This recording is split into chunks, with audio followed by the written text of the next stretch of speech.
I really hope that the police are not being used as the arm of any political organization.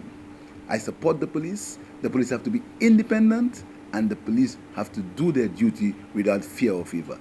Opposition leader Philip J Pierre's statements come one day after MBC Prime broke the news of a police search at the head office of the cash-strapped National Housing Corporation, or NHC.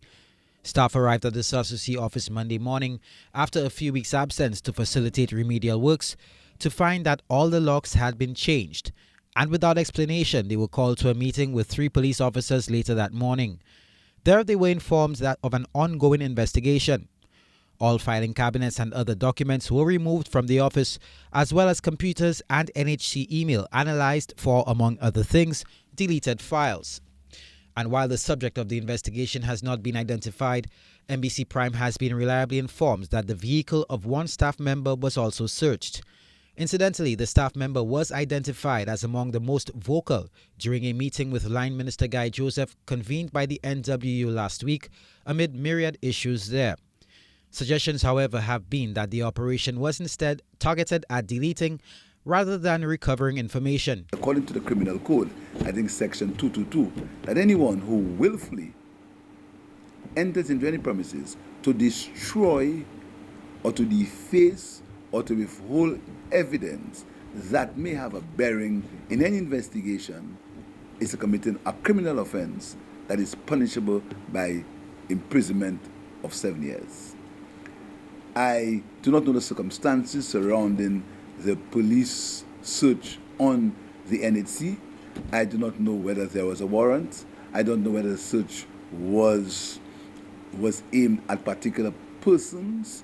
I have no idea. All I'm saying is I hope the search was not to withhold, deface, or to conceal any documents. MBC Prime has been unable to confirm whether a warrant was issued for the search, but reliable sources say that nothing was presented to that effect on Monday. And I'm calling on the Commissioner of Police to clear the air as to why that search was necessary, because it's a matter of public comment, and it's a matter that happened in a body that is a public organization. The NHC is public, it's run and funded by taxpayers.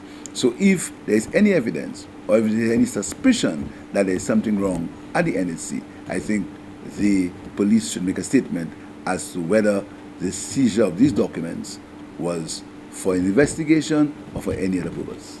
A situation reminiscent of, among other things, the Lambert's affair, Pierre says, where police descended with a search warrant on the Ministry of Commerce, then headed by Emma Hippolyte. You heard about the police being used to search the premises of a customs broker. In a customs broker recently, the police had a search warrant to go into the private offices of a customs broker. As I said, I am saying now that the police, they have my full support, but they should not, and I hope they are not being used as part of political action for political purposes. Now, MBC Prime has learnt as well that these investigations may be related to former NHC Chairman Timothy Mangal's resignation last December. However, NHC officials remain tight-lipped on the circumstances surrounding his resignation. Mangal's brother-in-law was appointed to the board in February. Miguel Favre, MBC Prime.